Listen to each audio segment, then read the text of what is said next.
Hormati yang dihormati Adun Kubarotan, YB Nasir Mustafa, yang dihormati Encik Sobri, Pengurusi Belatani, yang dihormati Encik Haji Fuad, Pengurusi Badan Bertindak Pesawah Padi seluruh Malaysia, yang berhormat dan dihormati Pak Cik Ismail bin Abdul Rahman, Pak Cik dan kawan-kawan yang dihormati sekalian, petani-petani, tuan-tuan dan tuan-tuan. Malam ini saya cukup bersyukur dan berasa amat berhormat dapat berserta tuan-tuan dan puan-puan di sini malam ini. Saya tadi dengar dengan penuh perhatian kepada ucapan saudara Pak Cik bin Rahman. Saya merasa cukup penuh rasa hormat. Saya kata begitu sebab bila saya dengar tentang perjuangan petani-petani di Kedah ni sejak 1980 ada perhimpunan 80,000 orang keluar untuk berhimpun. Dan seperti yang tadi Pak Cik kata, tak ada Facebook pun pada masa itu. Facebook pun tak ada. 80,000 orang keluar. Tak seperti sekarang kita ada bersih dan sebagainya. Kerajaan kata perhimpunan itu bukan tradisi kita.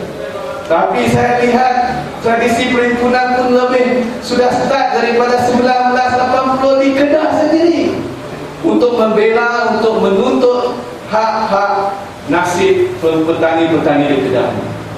So saya amat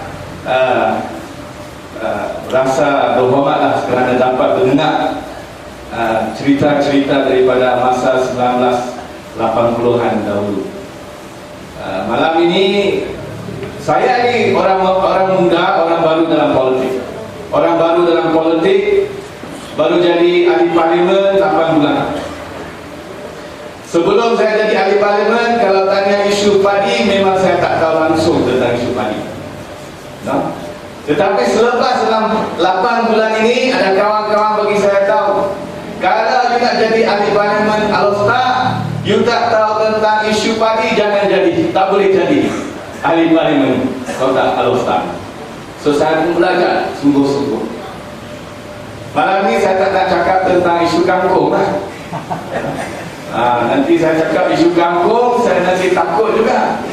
Sebab kasihanlah kepada macam kawan saya Adun di Kailul, Adun macam bubuk di Pulau Pinang, sehinggalah dituduh sekarang dia menjadi anti-Malay, anti-Melayu dan sebagainya. Bekasah pun ada keluar kenyataan kangkung sekarang ini, kangkung boleh menyebabkan kekecohan seperti Mei 13 dulu. Kekecohan perkauman Mei 13 1969. So saya pun berhati-hati malam ini saya tak mau sebut tentang kangkung. Saya sebut tentang pengalaman 8 bulan saya di parlimen. Isu yang saya bawakan bersama dengan rakan-rakan saya, ahli parlimen Kuala Kedah, Dr. Azman, bersama dengan Datuk Mahfuz, dan tentunya sekali Ketua Umum PKR, Datuk Seri Anwar Ibrahim sendiri. Bermula saya pada 6 hari bulan November, bulan tahun lepas, ada pengumuman dikeluarkan kenyataan bahawa Bernas ini akan dikeluarkan daripada bursa saham. Pada 7 hari bulan November, saya sendiri telah pun berbahas di parlimen untuk bertanya kepada kerajaan, bertanya kepada Menteri Pertanian, kenapa ini boleh berlaku. Sebab Bernas ini kita semua tahu, dia memainkan peranan yang cukup penting di Malaysia dari segi beras. Bernas ini menguasai 24% pasaran beras di Malaysia dan 45% permintaan, dia akan membekalkan beras yang cukup besar untuk seluruh negara. Beras ini kita tahu juga sekarang ini nilainya cukup besar. Nilai syarikat ini adalah 1,67 bilion. Setiap tahun beras dapat, dia punya pendapat itu, pendapatannya 3 bilion setahun. So syarikat ini besar, memainkan peranan yang cukup besar. Dan dalam tahun 1997 syarikat ini disenaraikan dalam bursa. Atas sebab pada masa itu dia ambil alih kerja lembaga padi negara. Ini semua saya membaca sikit lah. Dan pada masa itu, tuan-tuan dan puan-puan, apabila beras ditubuhkan, dia ada satu konsortium yang pegang semua dia punya share. Konsortium itu panggil Konsortium Budaya Generasi Sendirian Berhad.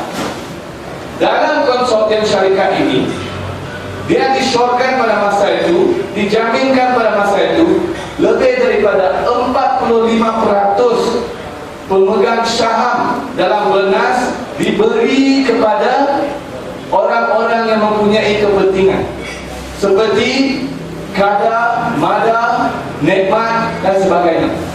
Ini adalah jaminan kerajaan pada masa itu untuk menjaga nasib petani-petani. Jadi dia tetapkan 45% kasih kepada orang-orang ini, persatuan-persatuan peladang ini. Tetapi apa telah berlaku sehingga hari ini? Hari ini lebih daripada 83% tuan-tuan dan puan-puan, syarikat beras dikuasai oleh seorang individu. Syarikat, orang pun tahu siapa? Syed Mokhtar Al-Bukhari. Syed Mokhtar Al-Bukhari sekarang ni dalam Malaysia, dia kuasai segala-galanya. Bila tuan-tuan dan puan-puan balik rumah, buka lampu nyala, dia dapat untung. Dia kuasai IPT. You pakai kereta, bayar tol, dia untung. You pergi hantar surat pos, dia untung. Dia kuasai hampir seluruh industri dalam Malaysia kita sekarang. Jadi apabila beras mengumumkan bahawa dia akan keluar daripada bursa saham ini, maka pimpinan-pimpinan Pakatan Rakyat bersama dengan Datuk Seri Anwar Ibrahim telah pun meluangkan bantahan. Ini tidak boleh diterima. Kenapa boleh dibiarkan begitu? Sebab kerajaan apabila menandatangani dengan beras dalam tahun 1996, dia ada satu klausa. Kerajaan ada kuasa undi veto. Kuasa undi veto itu maksudnya kalau beras buat sesuatu yang tidak baik, yang tidak selaras dengan kepentingan petani-petani, kerajaan ada hak untuk berhenti mereka. Tetapi ini tidak dilakukan. Kuasa ini tidak digunakan oleh kerajaan untuk menahan mereka. Jadi kita lawan dan lawan dan lawan. Saya sendiri tuan-tuan dan puan-puan, apabila perkara ini dibangkitkan, menteri yang berkenaan tak berjawab. Saya sendiri bangkitkan satu usul di parlimen, usul untuk berdebat, berbahas isu ini. Sebab beras ini adalah cukup penting kepada negara kita. Tetapi Tan Sri Pandika, Speaker Parlimen, tak benar. So tak bolehlah, kita tak ada ruang untuk berhas juga dalam parlimen. Lepas itu saya juga tulis surat kepada bursa saham, minta mereka siasat tentang senarai keluar beras. Juga tidak ada mereka dah tulis, mereka dah maklum balas surat minggu lepas. Tetapi alasan yang mereka bagi satu ayat saja, ya, bahawa semua peraturan telah pun ditunaikan dan diikuti. Tapi itu bukan kita yang nak. Yang kita nak ini adalah untuk mengembalikan kepada yang dahulunya, tujuan dahulunya. Sekarang tujuan sudah tak ada lagi, sudah lari daripada tujuan asal, tuan-tuan dan puan-puan. Sekarang ini yang nafas, Mada dan sebagainya, sekarang tak ada lagi saham dalam beras ni. Cuma 3% saja. Mada ada 3.7% saja sekarang. Dulu ada 10%, sekarang 3.7% saja. Sama dengan Nekmat. Nekmat dulu ada 10%, sekarang ada 3.4% saja dalam Bernas. Dan sekarang Bernas kuasai semua oleh Syed Mokhtar Al-Bukhari. Dan apa yang kita melihat baru-baru ini, ya, sudah lama petani-petani memperjuangkan untuk harga lantai dinaikkan. Ya, kita nak naikkan harga lantai daripada 75 sen sekilo. Betul tak tuan-tuan puan? 75 sen kita nak naik. Tapi apa yang kerajaan buat? Kita nak harga lantai, mereka bagi harga siling pula. Apa itu maksud harga siling? Tak masuk akal langsung daripada segi dasar ekonomi. Harga siling dia tetap RM1.20.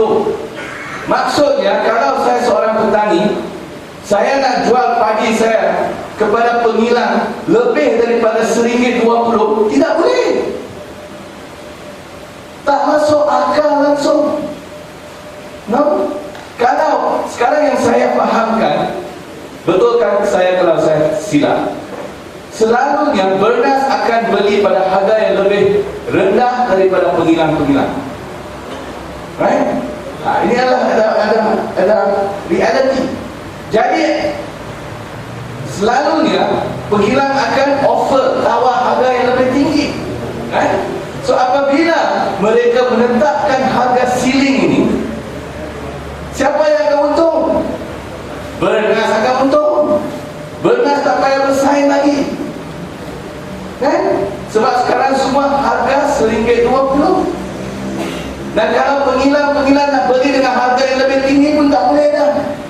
Jadi apa logik ini saya tak faham. Harga boleh naik turun, biarlah kepada harga buka pasaran. Itu yang kita nak. Naikkan harga lantai, itu yang kita nak. Tetapi mereka menggunakan memperkenalkan dasar yang langsung tidak masuk akal ini. Datuk, apabila lagi satu isu, tuan-tuan dan puan-puan, ya, seperti yang dimaklumkan tadi, isu harga subsidi 24 sen ini. Sudah 24 tahun petani-petani menuntut kenaikan.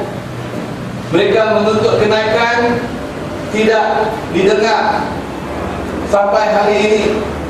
Isu ini dibangkitkan semasa pilihan raya kecil, pilihan raya kecil di Sungai Limau pertama. Ini menjadi isu yang besar pada masa itu. Tetapi apa yang Datuk Mukhris katakan pada masa itu? Datuk Mukhris salahkan orang tengah. Dia kata harga ini rendah semua sebab orang tengah yang susah. Tetapi tuan-tuan dan puan-puan, Ahmad Bashar sendiri dalam tahun 2012 Julai, dia sudah ada buat pengumuman pada masa itu. Dia kata sebab pada masa itu ada satu perhimpunan di Jelun dan juga di Alostar, dan ada satu petition untuk kutip tanda tangan, lebih 3,000 petani sign pada masa itu, minta harga subsidi naik, minta harga lantai naik. Pada masa itu Ahmad Bashar sendiri kata dia akan mengesyorkan bahawa tuntutan petani ini akan dimasukkan dalam bajet 2013. Bajet 2013 pun tak ada habuk. Bajet 2014 pun tak ada. Tak ada langsung. Tidur orang mereka ni. Datuk Mukhris tak boleh kata cuci tangan dia. Memanglah dulu dia bukan menteri besar, tapi dia ahli parlimen Jelun untuk 5 tahun. Dia tahu tentang isu ini, tetapi isu ini tidak diangkatkan oleh beliau. Dan semalam sahaja Datuk Mukhris sekarang, saya pun tak tahu dia pakatnya macam memihak perkataan pula. Dalam surat khabar dia kutuk Najib. Dia kata Najib ni tak boleh selalunya buat perkara yang betul saja, mesti buat perkara yang popular. Dia kata ini tak masuk akal. Kita ambil untuk kita kena buat yang betul, bukan buat yang popular. Tetapi apabila diminta untuk diulas semalam Malaysia kini, dia jawab, oh sekarang ini sebab Najib tak buat cukup untuk sebab harga naik, tak buat cukup. Dia kata yang penting sekarang, yang utama sekali tuan-tuan dan puan-puan, dia kata adalah sektor pertanian. Sektor pertanian, petani-petani harus dijaga, harus dibela, dia kata semalam. Jadi saya memanggil Datuk Mukris, saya mendesak beliau, bernas pada 27 hari bulan ini, Isnin, mereka akan mempunyai satu mesyuarat EGM. Bernas akan cuba untuk mendapat pemegang-pemegang saham daripada Nafas Khidmat dan juga batu bara resources. Mereka ini adalah pemegang-pemegang saham yang menguasai 11% daripada bernas. Mereka nak beli saham-saham mereka untuk menguasai seluruh syarikat bernas. So jadi saya memanggil Datuk Mukris untuk membuat sesuatu yang betul, untuk membuat sesuatu yang dia sendiri katakan, kena jaga pertanian, kena jaga petani. Hentikan mesyuarat itu dan hentikan hentikan supaya bernas ni tidak disenarai keluar daripada bursa saham. Ada banyak lagi isu tuan-tuan dan puan-puan yang saya masih belajar dan saya akan terus belajar. Dan saya terima kasihlah banyak-banyak kepada Encik Haji Fuad, Encik Ahmad Saleh belakang yang memberi saya pendidikan. Bila ada peluang saya pergi jumpa mereka berjam-jam, minum teh ais dan kita bincang. Saya tahu ada banyak lagi isu peningkatan hasil, subsidi, baja, penolakan daripada badi dan sebagainya. Dan saya akan terus untuk belajar dan saya akan terus untuk mengambil isu-isu yang penting ini di Parlimen untuk memastikan bahawa nasib petani di Kedah dan di seluruh Malaysia akan mendapat suatu suara nanti. Terima kasih.